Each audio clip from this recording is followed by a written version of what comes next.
여러분, 우리는 지금 이 시간에도 수많은 역할을 감당하며 살아가고 있습니다. 누군가의 아버지이고 누군가의 남편이며 직장에서는 동료이고 교회에서는 성도입니다. 그런데 이 모든 역할 속에서 우리는 정작 가장 근본적인 정체성 하나를 놓치고 살아갑니다. 바로 하나님 앞에 선 한 사람이라는 사실입니다. 경건하다는 것은 무엇일까요? 그것은 단순히 교회를 열심히 다니거나 성경을 많이 읽는 것이 아닙니다.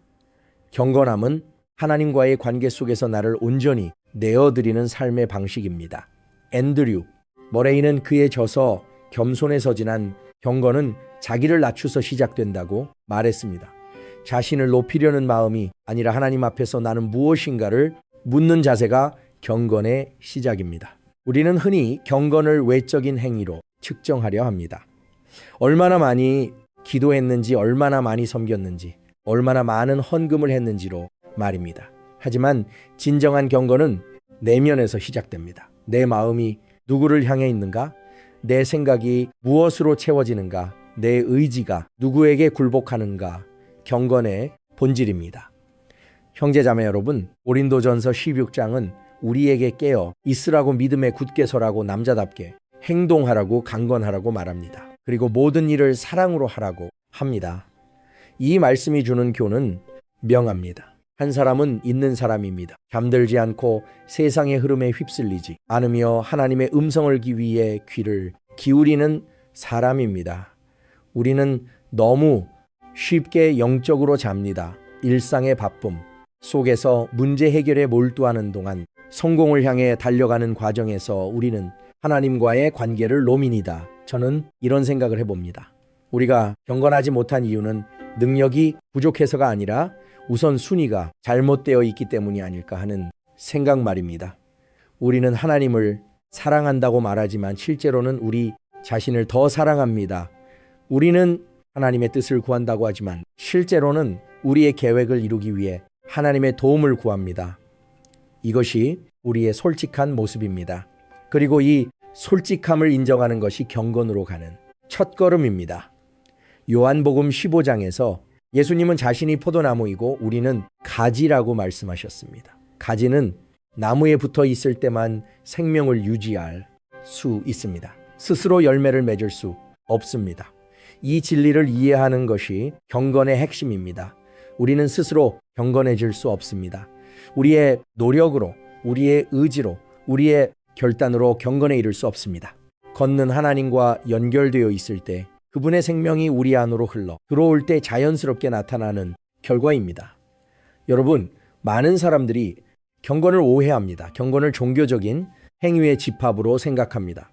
새벽 기도를 나가고 금식을 하고 11조를 드리고 봉사를 하면 경건한 사람이 된다고 생각합니다. 하지만 이것은 경건의 껍데기일 뿐입니다. 진정한 경건은 마음의 문제입니다. 로마서 12장은 우리에게 몸을 산 제물로 드리라고 말합니다. 이것이 영적 예배라고 합니다. 여기서 산 제물이란 살아있는 희생을 의미합니다. 죽은 희생이 아니라 살아서 매일 자기를 부인하고 하나님께 드리는 삶입니다. 앤드류 머레이의 또 다른 책 그리스도의 영에서는 성님과의 관계가 경건의 열쇠라고 설명합니다. 우리는 성님을 능력의 원천으로만 생각하는 경향이 있습니다. 하지만 성령님은 우리를 그리스도의 형상으로 변화시키시는 분입니다. 경건은 성령님께서 우리 안에서 일하실 때 나타나는 열매입니다. 우리가 성령님께 우리의 삶을 온전히 내어드릴 때 그분은 우리를 경건한 사람으로 빚어가십니다. 형제자매 여러분, 마녀를 피부인 난이를 비고 경건한 사람의 특징은 무엇일까요? 첫째는 자기를 부인하는 것입니다. 이것은 자기를 학대하거나 무시하는 것이 아닙니다. 자기 중심적인 삶에서 벗어나 하나님 중심의 삶으로 전환하는 것입니다. 우리는 본능적으로 자신을 중심에 놓습니다. 내 생각, 내 감정, 내 필요, 내 욕구가 삶의 기준이 됩니다. 하지만 경건한 사람은 이 중심을 하나님께로 옮깁니다. 더 이상 내가 주인이 아니라 하나님이 주인이 되는 삶입니다. 갈라디아서 2장은 바울이 그리스도와 함께 십자가에 못 박혔다고 고백합니다. 이제는 자기가 사는 것이 아니라 그리스도가 자기 안에 사신다고 말합니다. 이것이 한 사람의 정성입니다. 내가 죽고 그리스도가 사시는 삶입니다. 이것은 신비로운 경험이 아니라 일의 선택입니다. 내려놓고 하나님의 뜻을 구하는, 생각을 고집지 않고 하나님의 말씀에 순종하는 선입니다. 째는 섬기는 삶입니다. 예수님은 섬김을 받으러 온 것이 아니라 섬기러 왔다 말씀하셨습니다. 마가복음 10장의 이 말씀은 경건한 삶의 방향을 보여줍니다. 경건은 개인적인 영성이 아닙니다. 경건은 다른 사람을 향한 사랑과 섬김으로 표현됩니다. 화를 사랑한다면 그 사랑은 반드시 이웃을 향한 사랑으로 나타나야 합니다. 요한일서 4장은 하나님을 사랑한다고 하면서 형제를 미워하는 사람은 거짓말쟁이라고 단언합니다. 저는 가끔 이런 고민을 합니다. 우리가 경건을 추구한다고 하면서 실제로는 자기 만족을 추구하는 것은 아닌가 하는 고민입니다. 더 깊은 영성을 원한다고 하면서 실제로는 남들보다 영적으로 우월해지고 싶은 욕구는 아닌지 말입니다. 진정한 경건은 우리를 낮추고 다른 사람을 높이며 자신을 내어주는 삶으로 인이다.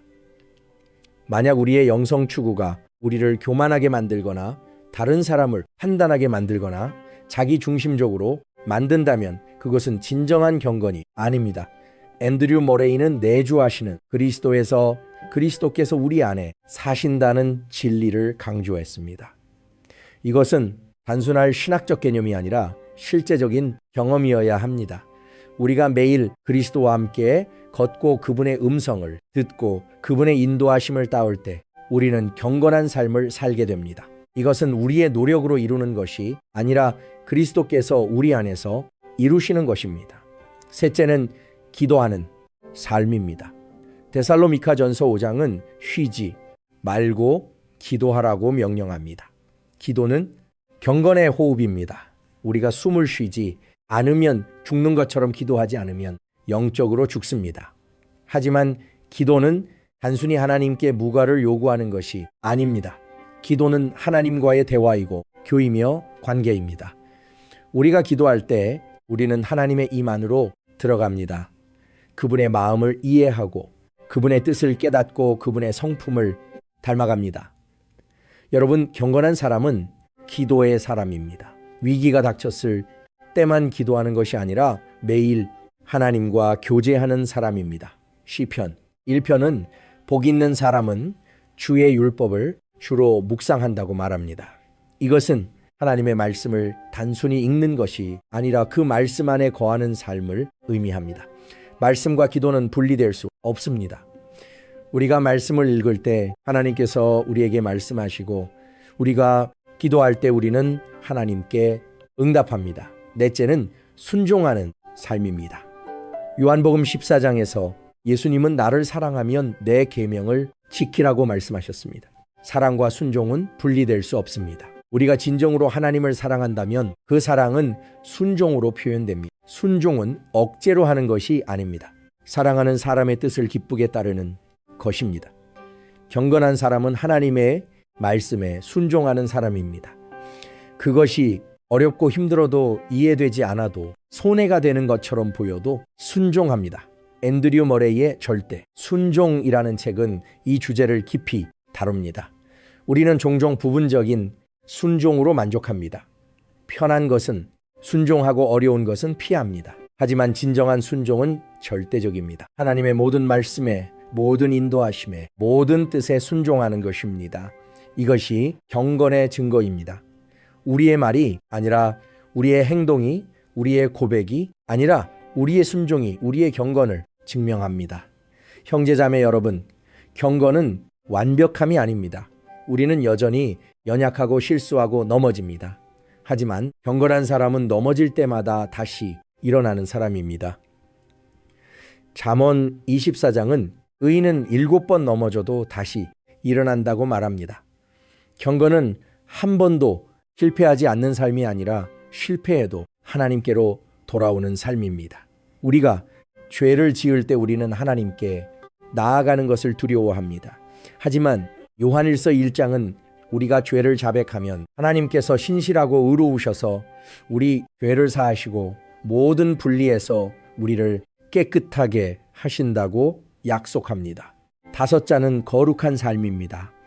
베드로전서 1장은 거룩하신 하나님께서 우리를 부르셨으니 우리도 거룩해야 한다고 말합니다. 거룩은 세상과 구별된 삶을 의미합니다. 우리가 세상에 살지만 세상과 같지 않은 삶을 사는 것입니다. 람은 상의 가치관, 세상의 방식, 세상의 기준을 따르지 않습니다. 하나님의 말씀이 우리의 가치관이 되고 하나님의 방식이 우리의 방식이 되며 하나님의 기준이 우리의 기준이 됩니다. 거룩은 법주의가 아닙니다. 우리는 거룩을 외적인 규칙으로 착각합니다. 이것을 하지 말고 저것을 하지 말라는 금지의 목록으로 생각합니다. 하지만 진정한 거룩은 내면의 변화입니다. 에베소서 4장은 옛사람을 벗어버리고 새 사람을 입으라고 말합니다. 이것은 단순히 행동을 바꾸는 것이 아니라 생각과 마음과 의지가 변화되는 것입니다. 저는 이렇게 생각합니다. 경건은 목적지가 아니라 여정입니다. 우리는 평생 경건을 향해 나아갑니다.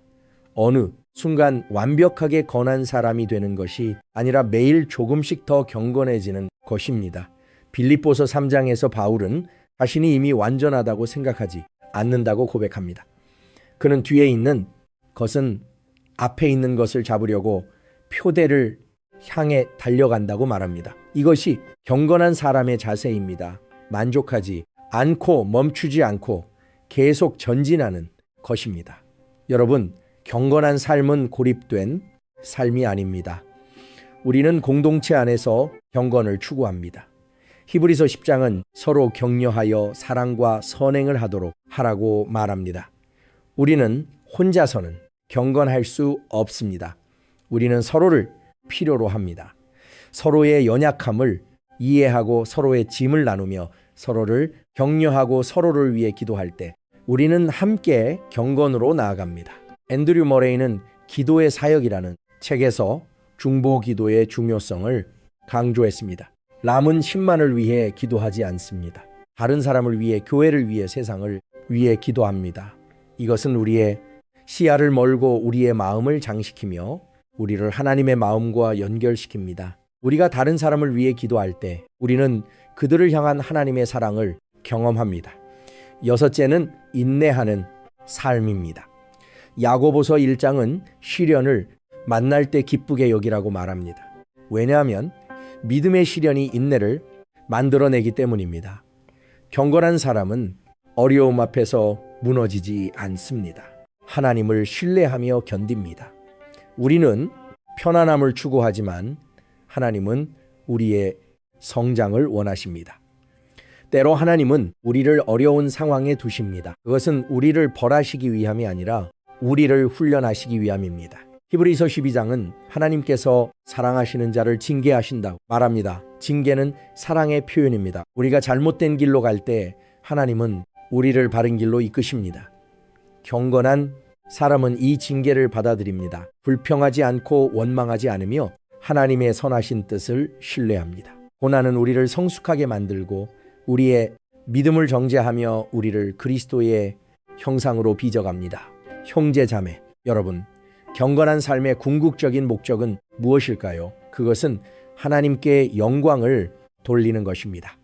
고린도전서 10장은 무엇을 하든지 하나님의 영광을 위해 하라고 말합니다. 우리가 먹든지 마시든지 일하든지 쉬든지 말하든지 침묵하든지 모든 것이 하나님의 영광을 위한 것이어야 합니다. 이것이 한 삶의 방향입니다. 우리 자신을 위한 삶이 아니라 하나님을 위한 삶입니다. 앤드류 머레이의 하나님과 가치는 우리가 하나님의 형상대로 지음받았다는 진리를 탐구합니다. 우리는 하나님을 닮도록 창조되었습니다. 경건은 이 창조의 목적을 회복하는 과정입니다. 우리가 경건해질수록 우리는 하나님을 더 닮아갑니다. 그분의 사랑, 그분의 자비, 그분의 정의, 그분의 거룩함이 우리 삶에 나타납니다. 일곱째는 감사하는 삶입니다. 반론이. 데살로니가전서 5장은 범사에 감사하라고 말합니다. 경건한 사람은 모든 상황에서 감사를 찾습니다. 좋을 때만 감사하는 것이 아니라 어려울 때도 감사합니다. 왜냐하면 모든 것이 합력하여 선을 이루신다는 하나님의 약속을 믿기 때문입니다. 로마서 8장의 이 약속은 우리에게 어떤 상황에서도 소망을 아미는 줍니다. 감사는 우리의 시각을 바꿉니다. 가 없는 것에 집중하면 불평하게 되지만 있는 것에 집중하면 감사하게 됩니다. 경건한 사람은 하나님께서 주신 모든 것을 인식하고 감사합니다. 생명, 건강, 가족, 친구, 음식, 집, 그리고 무엇보다 구원의 은혜에 감사합니다. 2. 감사가 우리의 마음을 기쁨으로 채우고 우리의 입술을 찬양으로 열며 우리의 삶을 간증으로 만듭니다. 여러분, 우리는 지금 어떤 시대를 살고 있습니까? 세상은 빠르게 변하고 가치관은 무너지며 진리는 상대화됩니다. 이런 시대에 경건한 사람으로 산다는 것은 쉽지 않습니다. 주위에 압력이 있고 유혹이 있으며 타협의 유혹이 있습니다. 하지만 디모데후서 3장은 말세에 고통하는 때가 이를 것이라고 하면서도 성경이 우리를 온전하게 하여 모든 선한 일을 할 능력을 갖추게 한다고 말합니다. 우리는 세상의 흐름을 따를 것인가 아니면 하나님의 말씀을 따를 것인가 선택해야 합니다. 경건한 사람은 후자를 선택합니다. 설령 그것이 인기가 없어도 이해받지 못해도 손해를 보는 것처럼 보여도 하나님의 길을 걷습니다. 다니엘처럼 새 친구처럼 요셉처럼 우리는 우리의 신념을 지키며 살아갑니다. 앤드류 머레이의 새 생명이라는 책에서 그리스도 안에서 우리가 받은 새로운 생명을 설명합니다. 이 생명은 세상이 줄 수 없는 것입니다.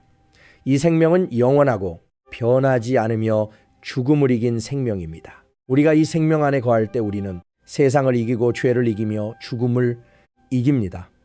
이것이 경건한 삶의 능력입니다. 8째는 지혜로운 삶입니다. 야고보서 1장은 누구든지 지혜가 부족하거든 하나님께 구하라고 말합니다. 경건한 사람은 지혜를 추구합니다. 이 지혜는 세상의 지식과 다릅니다. 잠언 9장은 여호와를 경외하는 것이 지혜의 근본이라고 말합니다. 하나님을 아는 것, 하나님을 경하는 것, 하나님의 뜻을 이해하는 것이 지난 지혜입니다.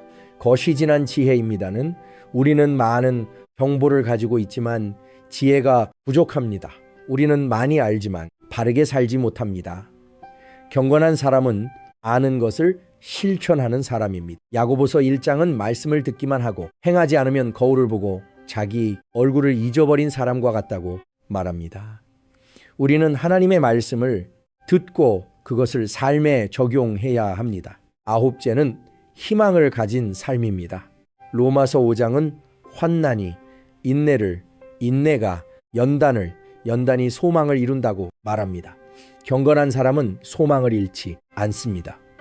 세상이 절망적으로 보일 때도, 상황이 암할 때도, 미래가 불확실할 때도 우리는 소망을 가집니다. 이 소망은 막연한 낙관주의가 아닙니다. 하나님의 약속에 기초한 신입니다. 히브리서 11장은 믿음은 바라는 것들의 실상이요 보이지 않는 것들의 증거라고 정의합니다. 경건한 사람은 보이는 것으로 판단하지 않습니다. 보이지 않는 영적 실제를 믿고 하나님의 약속을 신뢰하며 영원한 관점에서 삶을 바라봅니다. 고린도후서 4장은 우리가 보이는 것을 바라보지 않고 보이지 않는 것을 바라본다고 말합니다. 보이는 것은 잠깐이요 보이지 않는 것은 영원하기 때문입니다. 형제자매 여러분, 경건은 선택사항이 아닙니다. 모든 그리스도인에게 주어진 부르심입니다. 베드로후서 1장은 하나님의 신성한 능력으로 우리에게 생명과 경건에 속한 모든 것을 주셨다고 말합니다. 우리는 이미 경건할 수 있는 모든 것을 받았습니다. 이제 우리가 해야 할 일은 그것을 붙잡고 그 안에서 자라며 그것을 삶으로 표현하는 것입니다. 앤드류 머레이의 믿음의 사역은 믿음으로 사는 삶을 탐구합니다. 경건은 믿음 없이는 불가능합니다. 히브리서 11장은 믿음이 없이는 하나님을 기쁘시게 할 수 없다고 말합니다. 우리는 믿음으로 하나님께 나아가고 믿음으로 그분의 말씀을 받아들이며 믿음으로 순종합니다. 이 믿음이 우리를 경건한 삶으로 인이다. 마지막으로 경건한 사람은 영향력 있는 사람입니다. 마태복음 5장에서 예수님은 우리를 세상의 빛이라고 말씀하셨습니다. 우리의 빛이 사람께 비치게 하여 그들로 우리의 착한 행실을 보고 하늘에 계신 아버지께 영광을 돌리게 하라고 하셨습니다. 선한 삶은 사람들에게 하나님을 보여줍니다. 우리의 말보다 우리의 삶이 더 큰 영향력을 가집니다. 우리가 경건하게 살 때 사람들은 우리를 통해 하나님을 봅니다. 우리의 사랑, 우리의 인내, 우리의 정직함, 우리의 겸손함이 하나님의 성품을 반영합니다. 이것이 우리가 세상에 존재하는 이유입니다. 우리는 하나님의 대사입니다. 고린도후서 5장은 우리가 그리스도를 대신하여 사신이라고 말합니다. 우리는 하나님을 대표하여 세상에 파송된 사람들입니다. 여러분, 오늘 이 시간 우리에게 주어진 도전은 명확합니다. 경건한 사람이 되는 것입니다. 이것은 하루아침에 이루어지지 않습니다. 평생의 여정입니다. 하지만 이 여정은 같이 있습니다. 우리가 경건을 추구할 때 우리는 하나님과 더 깊은 관계를 맺게 되고 더 의미 있는 삶을 살게 되며 영원한 영향력을 남기게 됩니다. 디모데전서 4장은 경건에 이르기를 연습하라고 말합니다. 육체의 연습은 약간의 유익이 있으나 경건은 범사에 유익하니 금생과 내생의 약속이 있다고 합니다. 경건은 이 땅에서의 삶뿐만 아니라 영원한 삶에도 영향을 미칩니다. 우리가 지금 어떻게 사는가가 영원을 결정합니다. 앤드류 머레이가 강조했듯이 우리는 하나님의 은혜로 경건해집니다. 우리의 노력만으로는 부족합니다. 하지만 하나님의 은혜는 충분합니다. 우리가 우리의 연약함을 인정하고 하나님께 의지할 때 그분은 우리를 강하게 하시고 우리를 변화시키시며 우리를 경건한 사람으로 빚으십니다. 시작은 작아도 괜찮습니다. 오늘 하나님과 더 많은 시간을 보내기로 결심하십시오. 오늘 누군가를 섬기기로 결심하십시오. 오늘 하나님의 말씀에 순종하기로 결심하십시오. 이런 작은 결심들이 모여서 경건한 삶을 만들어 갑니다. 우리는 완벽할 필요가 없습니다. 하지만 진실해야 합니다. 하나님은 우리의 완벽함을 원하시는 것이 아니라 우리의 진실한 마음을 원하십니다. 경건한 사람이 되십시오. 이것이 오늘 우리에게 주어진 하나님의 부르심입니다. 이 부르심에 응답하는 것은 우리의 선택입니다. 하나님은 강요하지 않으십니다. 하지만 초대하십니다. 그분과 함께 걷는 삶, 그분을 닮아가는 삶, 그분께 영광을 돌리는 삶으로 우리를 초대하십니다. 이 초대를 받아들이십시오. 그리고 오늘부터 경건을 향한 여정을 시작하십시오. 댓글에 이렇게 고백해 보시겠습니까? 경건을 선택합니다. 이 짧은 고백이 여러분의 삶을 바꾸는 시작이 될 것입니다. 말씀에서 제 채널을 구독하시고 좋아요와 알림 설정을 해주시면 앞으로도 삶을 변화시키는 말씀을 함께 나눌 수 있습니다. 주변 사람들과도 이 영상을 공유해 주십시오. 경건은 혼자만의 여정이 아닙니다. 함께 걸어갈 때 더 아름답습니다. 하나님께서 여러분을 경건한 사람으로 빚어가시기를 기도합니다. 그 여정이 쉽지 않을 것입니다. 하지만 그분께서 함께 하실 것입니다. 그리고 그것으로 충분합니다.